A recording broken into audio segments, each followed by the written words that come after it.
لیکن اس کے بعد ان کی تاریخ میں ایک دور وہ آیا جب حضرت مسیح علیہ السلام ان میں مبعوث کیے گئے۔ یہ 1400 سالہ تاریخ کا کلائمیکس ہے یہود کی۔ جب کتاب انہیں دی گئی تھی تورات حضرت موسیٰ کے ذریعے، وہ 1400 قبل مسیح کا واقعہ ہے۔ اس وقت سے لے کر اللہ کا وہ فضل ان پر ہوا کہ کوئی ایک لمحہ ایسا نہیں آیا 1400 برس میں کہ ان کے ہاں کوئی نہ کوئی نبی موجود نہ۔ یہ تار ٹوٹا ہی نہیں، 2 سے شروع ہوا، موسیٰ ہارون علیہ السلام، اور 1400 برس کے بعد پھر آخری 2 ہیں، عیسیٰ اور یحییٰ علیہ السلام۔ یوں سمجھ لیجئے، اور اس کے درمیان یہ تار ہے، اور اس تار میں کوئی ایک لمحہ ایسا نہیں آیا کہ کوئی نبی موجود ہو۔ اس میں اتار چڑھاؤ بہت سے آئے ہیں، اس کا وہ میرا موضوع نہیں ہے اس وقت۔ قبل مسیح کی تاریخ جو ہے وہ میرا موضوع نہیں ہے۔ قرآن مجید میں سورہ بنی اسرائیل کے پہلے رکوع میں اس کا تذکرہ موجود ہے۔ وَقَضَيْنَا إِلَىٰ بَنِي إِسْرَائِيلَ فِي الْكِتَابِ لَتُفْسِدُنَّ فِي الْأَرْضِ مَرَّتَيْنِ وَلَتَعْلُنَّ عُلُوًّا كَبِيرًا۔ 2 مرتبہ ان پر عذاب کے کوڑے برسے، پہلے اشوریوں کے ذریعے سے جو شامی تھے، سیرینز اشوری کہلاتے، پھر بابلیوں کے ذریعے سے یعنی عراقیوں کے ذریعے سے، بیبیلونیا نام تھا عراق کا پہلے، ان پر بہت بڑی بڑی تباہیاں آئیں، اللہ تعالیٰ کی طرف سے عذاب آئے۔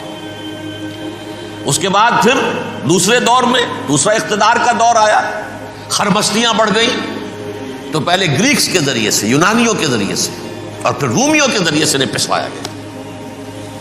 یہ دور گزر چکے تھے ان پر، 2 عروج کے دور اور 2 زوال کے دور۔ میری چھوٹی سی کتاب ہے تنظیم اسلامی کا تاریخی پس منظر، شاید 6-7 روپے کی ہوگی، اس کو آپ دیکھیں گے تو اس میں اس کا پورا نقشہ آپ کو مل جائے گا۔ ویسے تو یہ کہ میری جو ذرا بڑی کتاب ہے سابقہ اور موجودہ مسلمان امتوں کا ماضی، حال اور مستقبل، اس میں میں نے ان معاملات پر بڑی تفصیل سے بحث کی۔ بہرحال یہ جو دور تھا ان کا 1400 سالہ، وہ اونچ نیچ سے ہوتا ہوا جب آیا ہے حضرت مسیح کی بعثت پر، تو ان کی شرارت کی انتہا یہ ہو گئی کہ اللہ تعالیٰ نے مسیح کو رسول بنا کر بھیجا، رسولاً الی بنی اسرائیل۔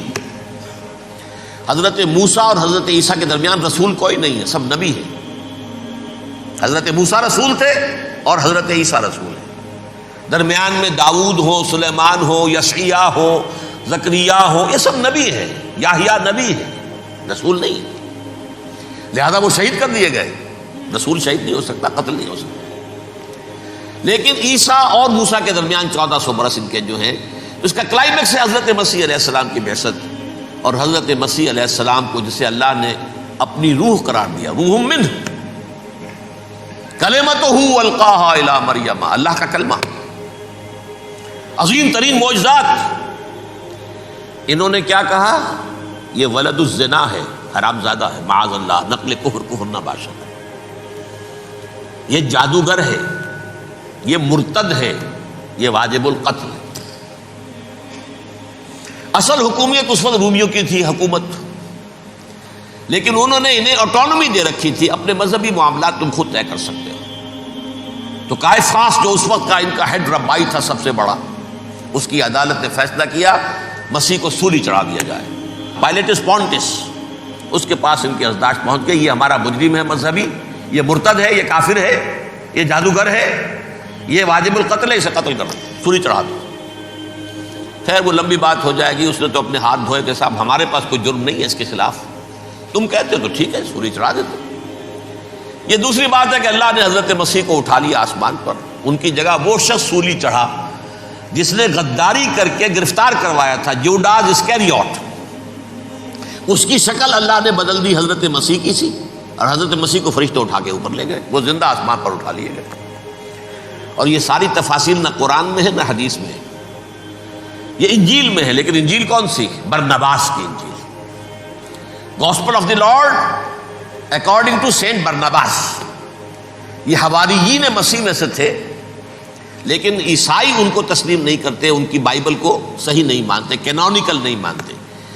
100 انجیلیں تھیں، 104 تھیں، جن میں سے 4 چنی ہیں انہوں نے، یہ بتی اور جان اور مرقس مارکس، یہ ہے تو یہ 4 انجیلیں ہیں، انہوں نے تسلیم کیے کہ یہ کینونیکلز ہیں، یہ تو ہیں حقیقی، باقی جو ہیں 100 اس کو وہ تسلیم نہیں کرتے۔ ان میں سے ایک ہے یہ برنباس، اس میں یہ تفصیل ہے کہ اللہ تعالیٰ نے اس شخص کی، جیوڈاس کی، جیوڈاس اس کو انگریزی میں کہتے ہیں، اس کی شکل بدل دی حضرت مسیح کی سی، وہ گرفتار ہوا، وہ سولی چڑھا۔ وہ غدار تھا، غداری کی سزا اسے ملنی تھی، وہ مل گئی۔ حضرت مسیح کو فرشتے 4 اٹھ رہے ہیں، جس کوٹڑی میں حضرت مسیح مقیم تھے، ایک باغ کے اندر روپوش تھے، اس کی چھت پھٹی ہے، 4 فرشتے آئے ہیں، حضرت مسیح کو اٹھا کر لے گئے ہیں، چھت برابر ہو گئی ہے۔ اس کے بعد وہ شخص پکڑا گیا۔ بہرحال حضرت مسیح کو اللہ نے اٹھا لیا آسمان۔ لیکن وہ دن ہے کہ اس قوم کو اب مغضوب علیہم قرار دے دیا گیا۔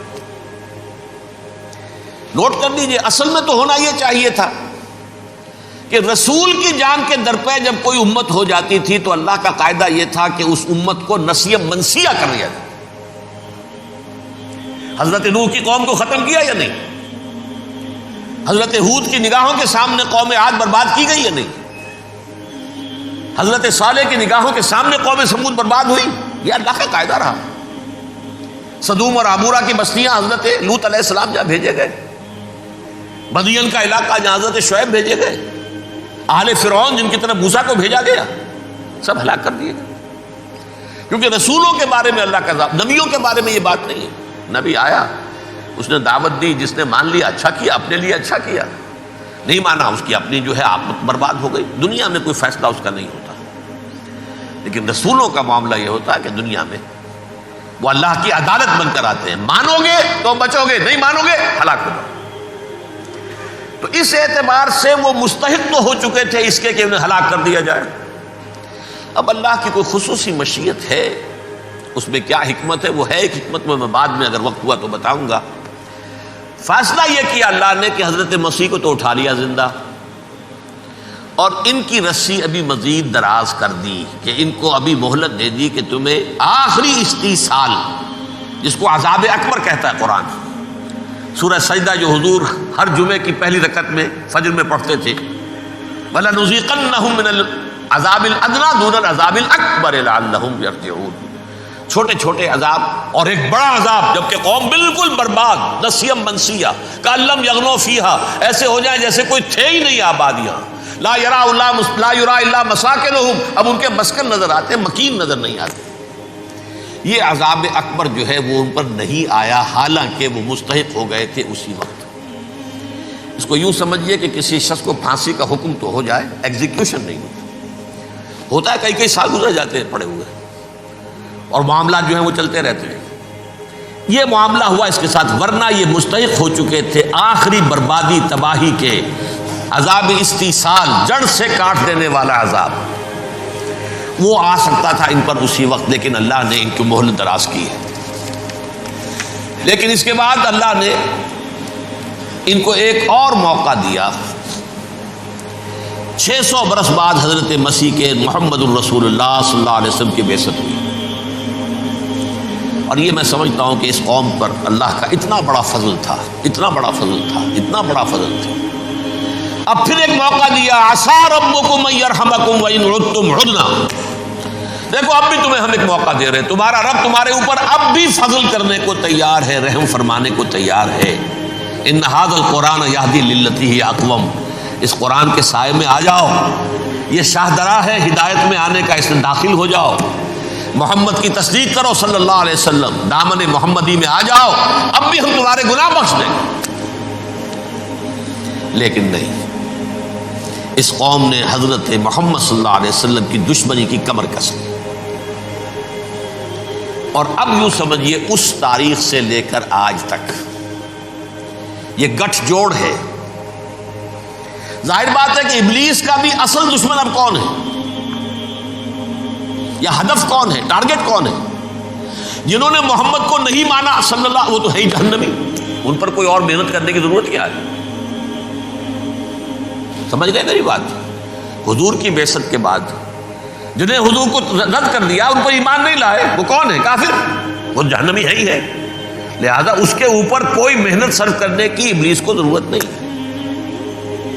اس کا اصل ٹارگٹ امت محمد ہے صلی اللہ علیہ وسلم۔ وہ ساری نوع انسانی کی دشمنی اب آ کر مرکوز ہو گئی ہے امت محمد صلی اللہ علیہ وسلم کی دشمنی پر. اور اسی طرح یہود کا معاملہ، اگرچہ ویسے پوری نوع انسانی کے دشمن ہیں، انہیں حیوان سمجھتے ہیں، ان کی جان مال اپنے لیے مباح سمجھتے ہیں، جس طرح چاہیں لوٹے کھسوٹے کھائیں پیے انہیں، لیکن اب ان کی بھی دشمنی کا سب سے بڑا مرکز امت محمد. کیوں؟